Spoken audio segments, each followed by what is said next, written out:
Hello guys, कैसे हैं सब आप लोग। आई होप सब अच्छे से पढ़ाई कर रहे होंगे लॉकडाउन के समय में। आज हम एक नया चैप्टर स्टार्ट कर रहे हैं, समांतर श्रेणी, अर्थमेटिक प्रोग्रेशन, और इसे शॉर्ट में हम एपी कहेंगे।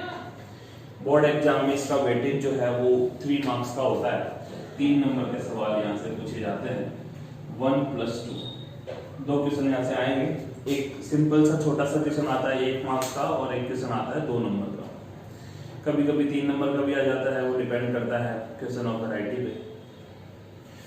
एपी समझने के लिए सबसे पहले हम इसकी डेफिनेशन देखते हैं कि समांतर श्रेणी होती क्या है।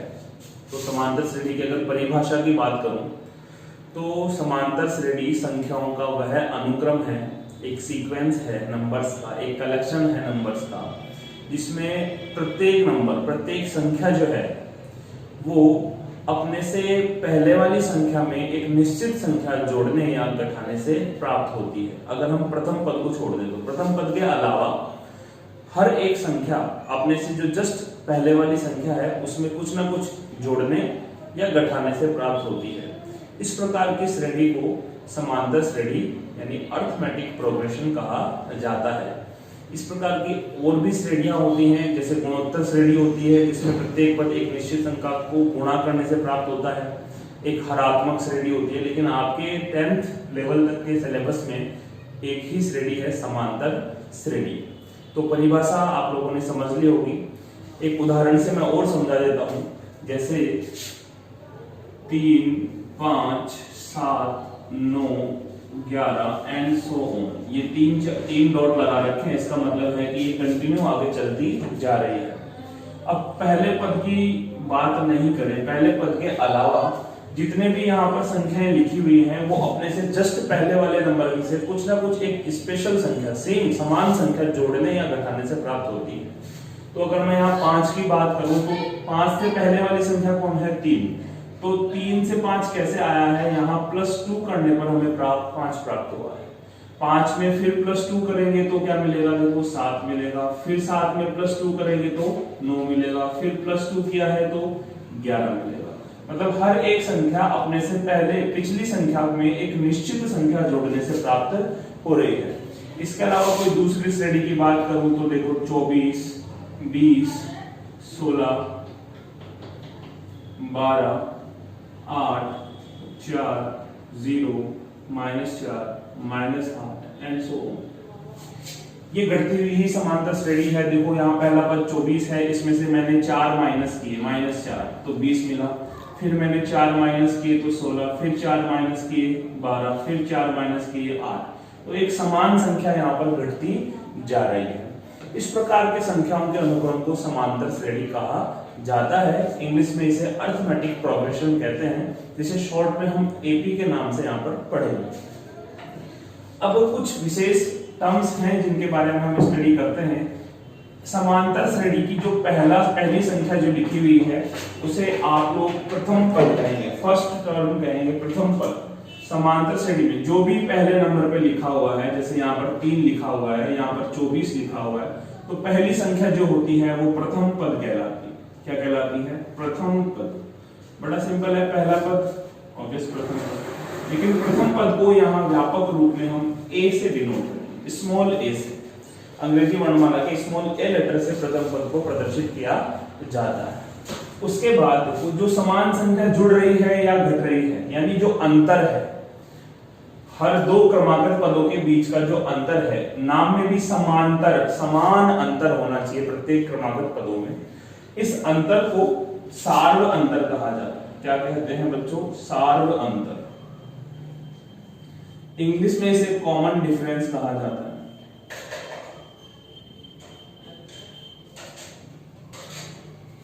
कॉमन डिफरेंस, और कॉमन डिफरेंस को इंग्लिश के स्मॉल डी लेटर से हम रिप्रेजेंट करेंगे।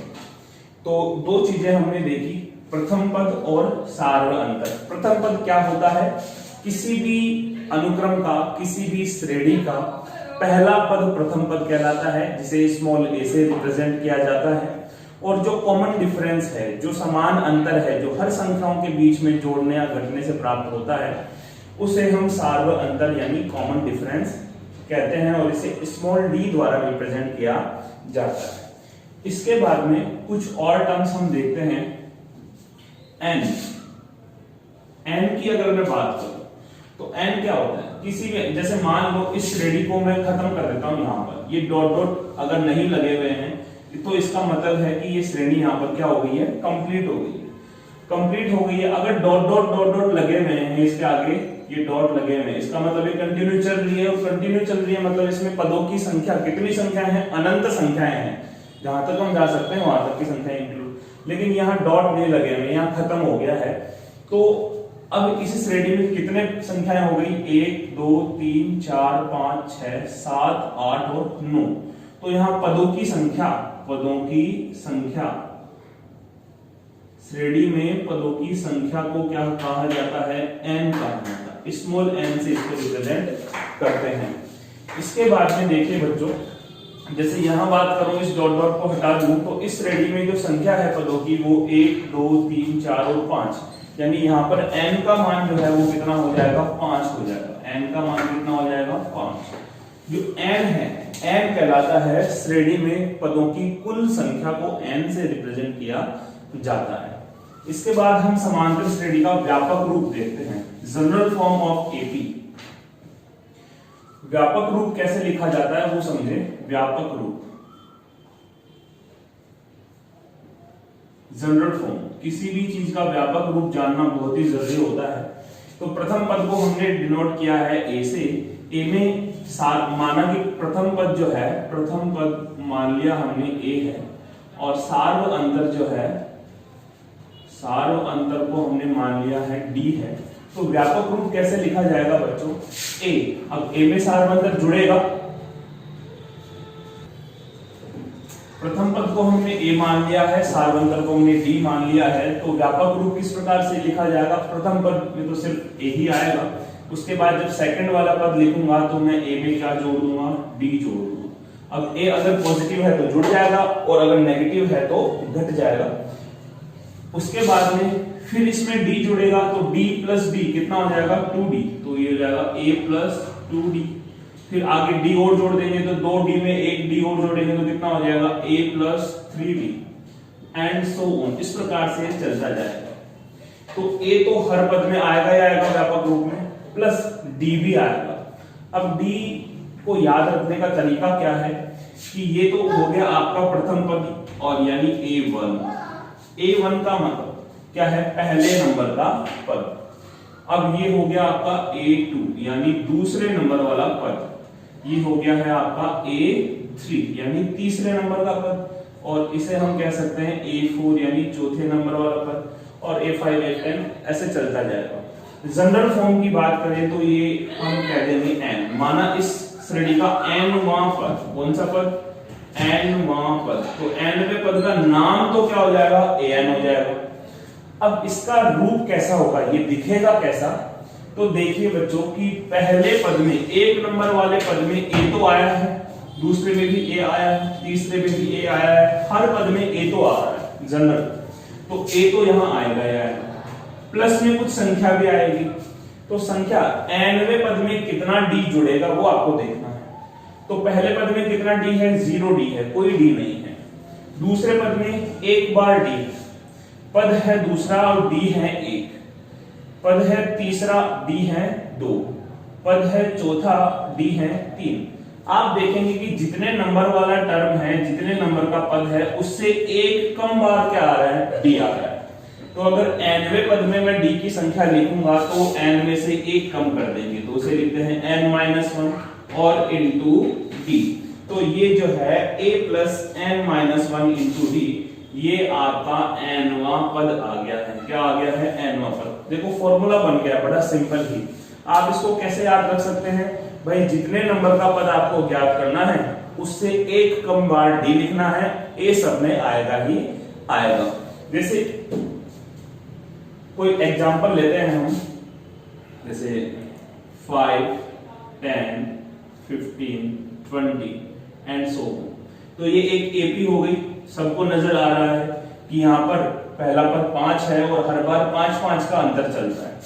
तो सार्व अंतर निकालने का एक सूत्र और है सार्व अंतर। आपको चेक करना है कि ये समांतर श्रेणी है या नहीं, तो इसके लिए क्या करना होता है, आपको 3-4 डी निकालने पड़ेंगे। यानी आपको डी निकालने का तरीका है a2 माइनस a1। क्या है, सेकंड वाले पद में से पहला घटा लें, या थर्ड वाले में से सेकंड घटा लें, या फोर्थ वाले में से थर्ड घटा लें। मतलब अगले वाले पद में से पिछले वाला पद अगर आप माइनस करेंगे तो आपको कॉमन डिफरेंस डी मिल जाएगा। या आप क्या कर सकते हैं, a3 में से a2 माइनस कर सकते हैं, a4 में से a3 माइनस कर सकते हैं, a10 में से a9 माइनस कर सकते हैं। तो इस प्रकार से आपको सार्व अंतर मिलेगा। और अगर ये हर बार सेम आ रहा है, समान आ रहा है, तो फिर क्या होगी, वो एपी होगी। अगर समान नहीं आ रहा है तो वो एपी नहीं होगी। यहां पर हर बार देखो 5-5 का अंतर चल रहा है, तो यहाँ प्रथम पद तो कितना हो गया, 5 हो गया, ये वाला। सार्व अंतर डी कितना हो गया, डी हो गया 5 में 10 में से 5 घटाए 5, 15 में से 10 घटाए 5, 20 में से 15 घटाए 5। सार्व अंतर भी बाय डिफॉल्ट कितना आ गया है, 5 ही आ गया है। तो मान लो कि इसका आपको 10वां पद निकालना है। कौन सा पद निकालना है, 10वां पद निकालना है। तो 10वें पद का नाम तो हो जाएगा a10, ठीक है। अब आपको मैंने सिखा दिया है कि जितने नंबर का पद उससे एक कम क्या आएगा, डी आएगा। तो फॉर्मूला क्या बन जाएगा, a प्लस n-1, ये n है, 10 माइनस 1 गुणा डी। 10वें नंबर का पद है तो 9 गुणा डी आएगा। 10 है तो 9 डी आएंगे। 15वां पद पूछता तो 14 बार डी, 20वां पद पूछता तो 19 डी। ए तो आना ही आना है। अब यहाँ पर a का मान है 5 प्लस 9 गुणा डी का मान भी कितना है, 5। बॉड मास रूल अगर हम देखें तो पहले मल्टीप्लाई होगा, 9 पंजे 45 और ये 5 कितना हो गया है, 50। तो a10 कितना आ गया है, 50। कोई सा भी पद आप इस प्रकार से निकाल सकते हैं। तो हमने 4 चीजें सीख ली हैं। देखो, हमने सबसे पहला सीखा है a, उसके बाद सीखा है d, उसके बाद सीखा है n, और उसके बाद हमने देखा है an। तो जो एक नंबर के क्वेश्चन की मैं बात कर रहा था बोर्ड एग्जाम में, जो छोटा क्वेश्चन बनता है एक नंबर का, वो an के हिसाब से बनता है, an के फॉर्मूले के बेस पे बनता है। या तो आपको कोई श्रेणी दे देगा और उसमें से कोई क्वेश्चन पूछ लेगा, an का मान पूछ लिया, या an दे दिया, n का मान पूछ लिया, श्रेणी दे दी, प्रथम पद और सार्वंतर पूछ लिया। बड़ा सिंपल सा क्वेश्चन बनता है। और एक दो एग्जांपल की मदद से हम इसमें सीखते हैं। नेक्स्ट एग्जांपल हम देखते हैं कि आपको एक एपी गिवन है, एक समांतर श्रेणी दे रखी है इस प्रकार से। अब आपको इसमें क्या क्या पूछ सकता है, किस किस टाइप के क्वेश्चन बनते हैं वो देखते हैं। प्रथम पद जो है, पहला पद, समांतर श्रेणी देखते ही हम बता सकते हैं कि पहला पद क्या है। जो फर्स्ट नंबर पे लिखा हुआ है वह प्रथम पद है, और प्रथम पद को आप ए से डिनोट करते हैं। तो ए की वैल्यू तो हो गई 6। फिर आप निकालते हैं डी, सारवंतर। देखो, पहला पूछेगा आपसे प्रथम पद, नहीं भी पूछेगा तो आपको निकालना पड़ेगा प्रथम। फिर पूछेगा आपसे सार्व अंतर कि एपी का सार्व अंतर बताइए। तो सार्व अंतर कैसे निकालते हैं, अभी मैंने बताया। किसी भी पद में से उससे जस्ट पीछे वाला पद अगर आप माइनस करेंगे तो आपको सार्व अंतर मिल जाएगा। तो डी निकालने का तरीका है a2 माइनस a1। 9 माइनस 6, 9 में से 6 गए तो कितने बचे, 3। या इसके अलावा आप क्या कर सकते हैं, जैसे a3 माइनस a2, तो भी 3 ही आना चाहिए क्योंकि सार्वंतर हमेशा समान रहेगा। a3 यानी तीसरा पद 12, a2 है 9, 12 माइनस 9 तो भी कितना है, 3 आया। इस प्रकार हम चेक कर सकते हैं, अगर ये सभी सार्वंतर समान हैं तो ये समांतर श्रेणी होगी। और ऑलरेडी आपको दे रखा है कि ये एपी है, तो मस्ट है कि सार्वंतर हमेशा समान ही रहेगा। 2 चीजें हमने यहाँ निकाल ली। अब यहाँ पर ध्यान दें, यहाँ डॉट डॉट डॉट नहीं लगा हुआ, मतलब ये श्रेणी क्या हो गई है, खत्म हो गई। इस श्रेणी में इतनी ही संख्या है, 1 2 3 4 5 6 ही संख्याओं की श्रेणी है। तो 6 संख्याएं हैं, तो माना इस श्रेणी में n पद है, तो nवां पद जो होता है वो अंतिम पद कहलाता है। nवां पद, nवें पद को या तो आप an से रिप्रेजेंट करेंगे या अंतिम पद लास्ट टर्म यानी स्मॉल l से रिप्रेजेंट करेंगे। अभी हमें पदों की संख्या ही पता चल गई है कि 6 पद हैं, तो a6 का मान कितना होगा, a6 का मान होगा 21। कितना मान होगा, 21। a6 का मान हो गया है 21।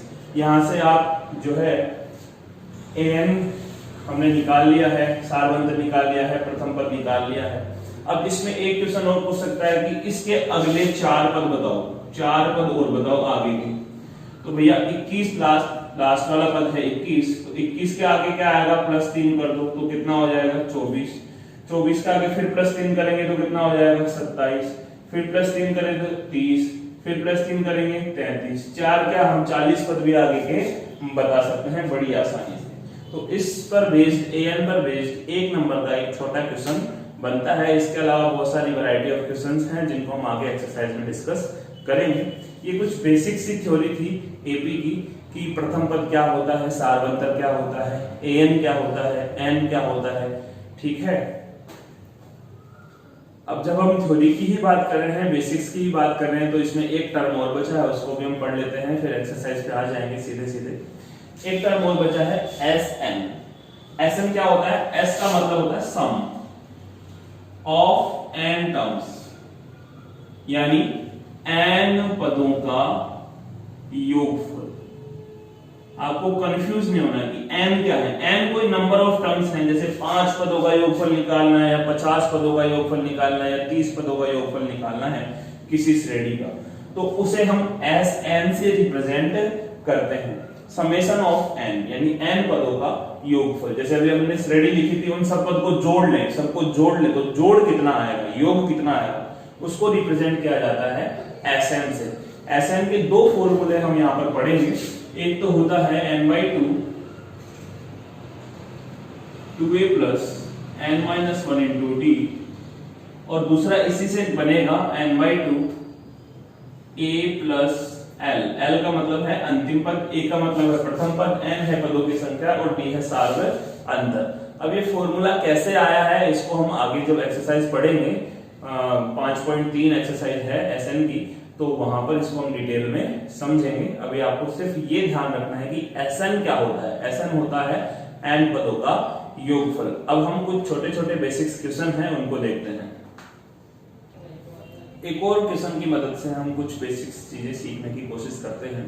जैसे आपको एक एग्जांपल दे रखा है कि ये एक एपी है, ऑलरेडी गिवन है कि ये समांतर श्रेणी है जो है 2 7 12 एंड डॉट डॉट डॉट यानी सोन आगे चलती जा रही है। तो सबसे पहले हम इसमें क्या सीख सकते हैं, सबसे पहले हम सीख सकते हैं इस श्रेणी का प्रथम पद क्या होगा। प्रथम पद होगा 2। श्रेणी का सारवंतर d कितना होगा, d होता है a2 a1। 7 2, 7 में से 2 कम किया कितना बचा 5, 12 में से 7 कम किया कितना बचा 5। मतलब सारवंतर समान है, ये एपी होगी और नहीं भी यहाँ ऑलरेडी दे ही रखा है कि ये एपी है। तो 2 चीजें आपको चाहिए ए और डी। उसके बाद में जैसे मान लो इसमें क्वेश्चन पूछा होता कि इसका 10वां पद बताइए, कौन सा पद बताइए, 10वां पद बताइए। तो 10वें पद का मतलब क्या हो गया a10, ठीक है। a10 की वैल्यू आपको बतानी है, यानी an निकालना है। an का फॉर्मूला क्या होता है, an equal to a plus n-1 into d। तो a10 कितना हो जाएगा, n की जगह यहाँ देखो एक ही टांग में n लिखा हुआ है, यहाँ एक ही टांग में 10 लिखा हुआ है, तो a10 कितना हो जाएगा a प्लस 10 माइनस 1 गुणा d, यानी a10 की वैल्यू होगी वो a प्लस 9d होगी।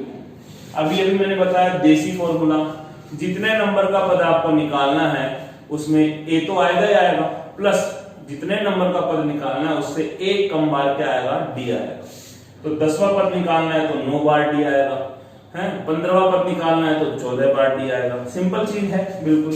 अब यहाँ a और d हमें ऑलरेडी पहले से पता है, तो हम वैल्यू लिख देंगे। a की वैल्यू है 2 प्लस 9 गुणा d की वैल्यू कितनी है 5। बोर्ड मास से पहले गुणा होगा, 9 पंजे 45 और 2 47। तो 10वां पद इस श्रेणी का कितना होगा, 47 होगा। यहाँ तक की काम हमने कर लिया है। उसके बाद हम Sn भी सीख लेते हैं इसी एग्जांपल में। जैसे 10वां पद नहीं, 10 पदों का योग पूछा है, 10 पदों का योगफल पूछा है कि इस श्रेणी के 10 पदों का योगफल बताइए। तो 10 पदों का योगफल निकालने के लिए आपको क्या करना पड़ेगा, योगफल का फॉर्मूला लगा देंगे। Sn क्या होता है, Sn होता है n/2 2a plus n-1 into d। ये अलग से मैंने सॉल्व किया है। ये 10 पदों का योगफल अगर निकालना होता तो क्या करते हैं, n की वैल्यू हो गई 10, भाई कितने पदों का योगफल चाहिए, 10 पदों।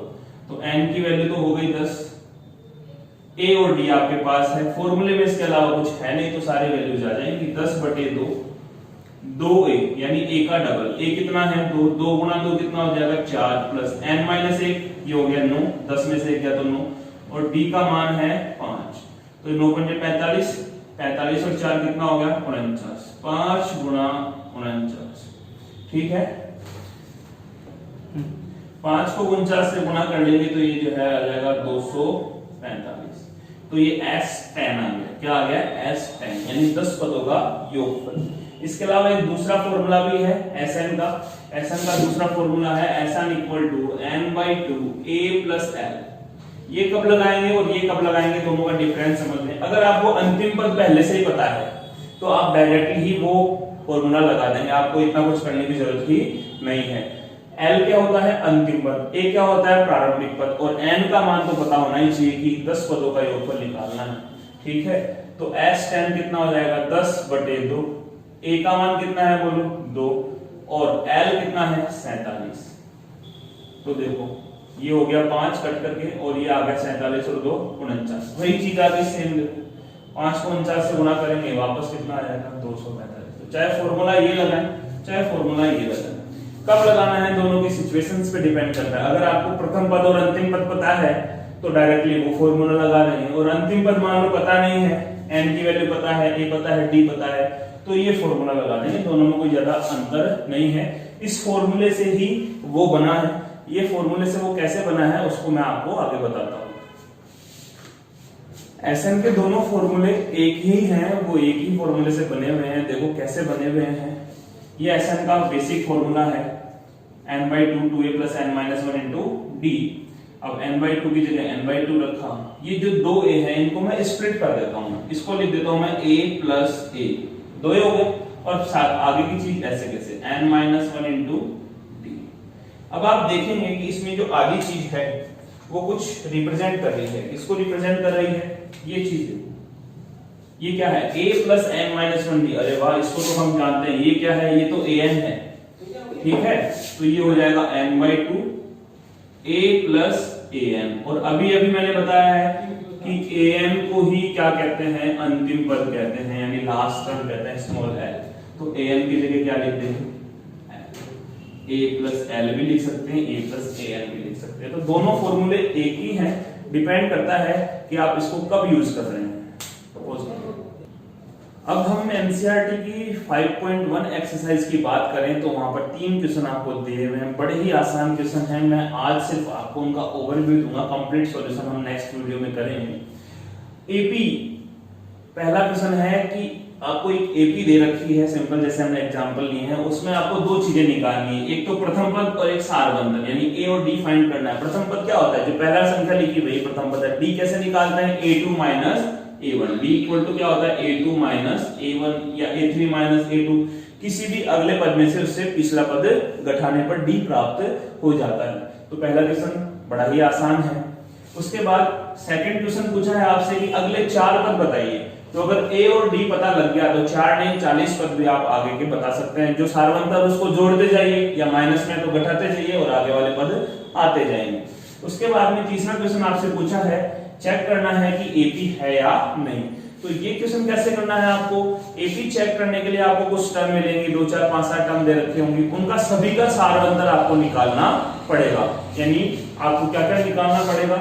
a2 - a1 करो, a3 - a2 करो, a4 - a3 करो। कम से कम 3 तो ये निकालने ही पड़ेंगे।